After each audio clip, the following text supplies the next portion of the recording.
Naging genius pagkatapos madisgrasya? Yan ang aalamin natin sa Information Amazing Stories, Accidental Geniuses. Tutunghayan natin ang kwento ng mga taong nagkaroon ng kakaibang abilidad pagkatapos maaksidente. Sino-sino sila at ano-ano mga abilidad na lumabas sa kanila? Paano nila na-activate ang utak nila sa genius level? Yan ang aalamin natin. Bago nga pala tayo magsimula, ay mag-subscribe muna kayo sa ating channel para lagi kayong updated sa mga bagong videos natin. Jason Paget, college dropout na naging math genius. Si Jason Paget ay isang salesman sa Alaska at siya ay nabubuhay ng simpleng pamumuhay lang. Katulad ng ibang mga binata, siya ay happy-go-lucky person. Siya ay mahilig sa barkada at lalo na sa mga babae. Mahilig din silang pumunta sa mga bar. Nung siya'y estudyante pa lamang siya, wala siyang hilig mag-aral at lagi niyang sinasabi na ang math ay isang malaking kalokohan dahil hindi mo ito magagamit sa tunay na buhay. Pero nung September 13, 2002, habang nag-happy-happy sila ng mga barkada niya sa isang bar, siya ay lumabas para magpahangin. Ang hindi niya alam ay may naghihintay sa kanya na dalawang lalaking magnanakaw. Bigla na lang siyang hinampas sa likod ng kanyang ulo nang walang kalaban-laban. Siya ay bumagsak sa lupa at nakita niya na lang ang dalawang lalaki, tinatanggal ang luma niyang jacket.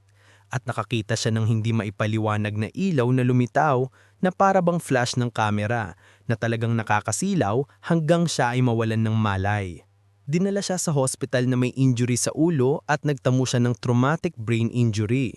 Siya ay nagpagaling ng ilang araw sa ospital. Nang makalabas na siya sa hospital, may napansin siyang pagbabago sa kanyang ugali. Nagkaroon siya ng obsessive-compulsive disorder o ang tinatawag na OCD. Ang isang taong may obsessive-compulsive disorder ay merong tinatawag na anxiety disorder na kung saan ang isang tao ay makikita mo na paulit-ulit ang ginawa niya. Kung anong maisip niya gagawin niya agad, katulad ng paghuhugas ng kamay. Si Jason ay hinuhugasan niya ang kanyang kamay ng 10 beses sa loob ng isang oras.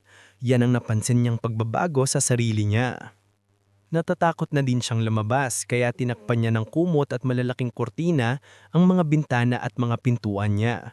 Lalabas lang siya pag may bibilin sa grocery at sa gabi niya lang ito ginawa para kaunti na ang tao. Pero habang nararanasan niya ang pagiging OCD niya, may isa pang pambisirang bagay siya na nararanasan. Ito ay kung paano niya nakikita ang paligid niya. Kahit saan siya bumaling ng tingin, may nakikita siyang mga linya. Mga ibang linya, merong diretso at merong ding kurbadang linya. Katulad na lang ng pagtingin niya sa kanyang mga kamay. Imbis na simpleng kamay lang ang nakikita niya, merong siyang kakaibang mga linya na nakikita dito. Ganon din ang nakikita niya sa ibang bagay. Ang feeling niya ay nasa isang video game siya. Siya ay natutuwa sa nakikita niya pero natatakot din siya. Kaya ang ginawa niya ay ginuguhit niya sa papel ang mga nakikita niyang mga linya.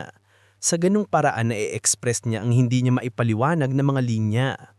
Habang siya ay nasa biyahe, may lumapit sa kanya na isang lalaki at nakita ang kanyang mga drawings at sinabi ng lalaki, "Mukhang tungkol sa mathematics yung drawing mo." Nagulat siya dahil hindi niya akalain ang mga nakikita niya pala mga linya ay mathematical formula o geometric shapes. At sabi ng lalaki sa kanya, ang mga drawing niya ay isang mataas na klase ng mathematics. Ito ay sinusukat ng space and time batay sa Planck length. Ang Planck length ay tungkol sa quantum gravity na gumagamit ng dimensional analysis, isang mataas na uri ng mathematics. Napag-alaman niya na yung lalaki ay isang physicist at pinayuhan siya nito na mag-aral ng math sa university. Pumunta din siya ng Finland para ma-check up ang kanyang utak at dun niya nalaman ng utak niya ay naging genius na ang level sa aspeto ng mathematics. At paglipas ng mga taon, siya ay naging bihasa sa mundo ng mathematics. Ibinahagi niya ang kanyang mga nalalaman. Inimbitahan na din siya ng mga TV stations para ibahagi ang kanyang buhay at malaki ang naiambag niya sa larangan ng math. Salamat na lang sa dalawang lalaking humampas sa kanya. Ang dalawang lalaking yon ay nahuli ng mga pulis pero hindi na niya tinuloy ang kaso dahil pinatawad niya na ang mga ito. Tony Sikoria, tinamaan ng kidlat, naging genius sa musika. Lahat tayo ay takot sa kidlat, lalo na pag may kasama pang kulog. Marinig pa lang natin ito siguradong mapapayuko ka o matatakpan ng tenga. Sino ba naman ang hindi matatakot dito dahil alam natin niya ito ay binubuo ng kuryente? At pag ito'y tumama sa isang bagay, siguradong masusunog. Pero iba ang nangyari sa isang doktor sa New York na ang pangalan ay si Tony Sicoria. Ito ang nangyari sa kanya. Noong 1994, isang araw na isipan niyang pumunta sa isang telephone booth. Nang matapos na siyang tumawag habang papalabas na siya, bigla na lang siyang tinamaan ng malakas na kidlat at nahandusay siya sa lupa nang naminginig na tumitirik pa ang kanyang mata. Siya ay nawala ng malay at ang tibok ng puso niya ay huminto din. Nagkataon naman mayroong nasa pila doon sa telephone booth na isang ICU nurse. Walang alinlangan tinulungan niya agad ang doktor at na-CPR niya agad ito. Sa kabutihang palad nakaligtas siya sa nangyari na yon. Siya ay nagtamo ng 3rd-degree burn sa muka kung saan tumama ang kidlat at 2nd-degree burn sa paa kung saan naman lumabas ang kidlat. Siya ay nagpagaling ng ilang linggo sa ospital. Nung makalabas na siya sa ospital at tuluyan ng gumaling ang mga sugat niya, may napansin siyang parang huminang memorya niya, kaya naisipan niyang kumonsulta sa isang neurologist. Ineksamin siya at wala naman nakita sa kanya nakakaiba at lahat naman ay normal. Lumipas ang ilang linggo, ang kanyang lakas at memorya ay bumalik na. Pero may kakaiba siyang napansin sa sarili niya. Nagtataka siyang bakit parang gusto niya laging makinig ng mga piano music. Hindi naman siya ganun gati bago maganap ang insidente.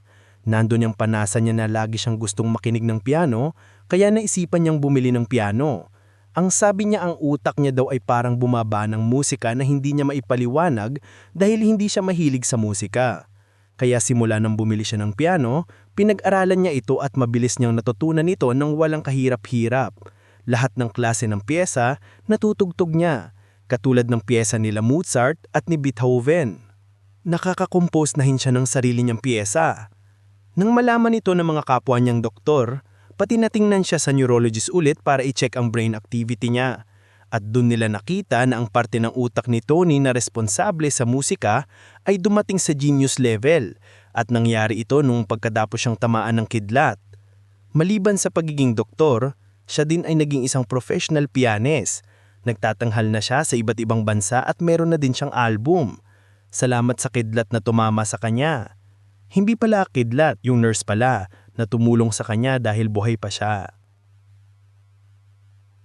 Ang susunod na kwento ay tungkol kay Orlando Cirel, na aksidente at tumalas ang kanyang memorya.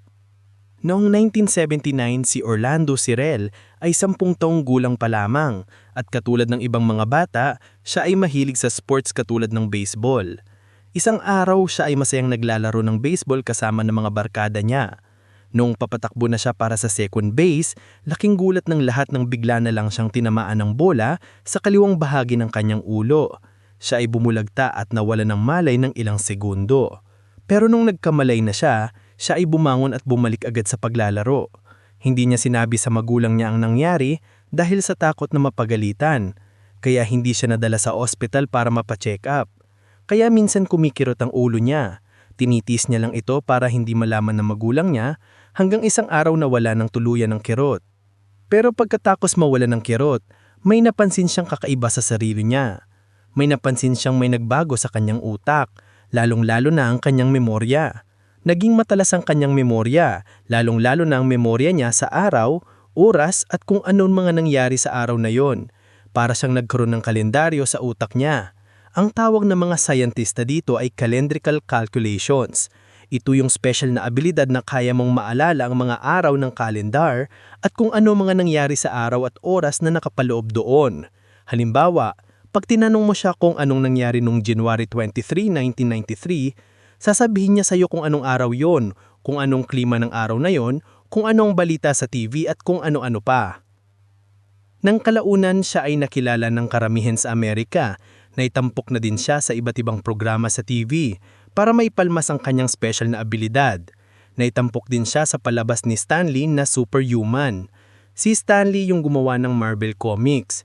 Sa ngayon, may pamilya na siya at siya ay namumuhay ng isang ordinaryong buhay. Yan ang mga halimbawa ng mga taong nagkaroon ng kakaibang kakayahan pagkatapos maaksidente. Dito natin mapapatunayan na ang tao ay may natagong katalinuhan. Kailangan mo lang maalamin o bisingin ito, Hindi na dapat tayo maaksidente para lang magising ang katalinuhang natutulog sa loob natin. Kaya naniniwala ako sa kasabihan na walang taong bobo. Meron ng mga taong tamad na hindi ginagamit ang binigay na utak. So yan ang mga halimbawa ng mga taong pagkatapos maaksidente ay naging mga genius. Kayo, may alam pa ba kayo? Comment lang kayo sa baba nang malaman din namin. Hanggang sa muli,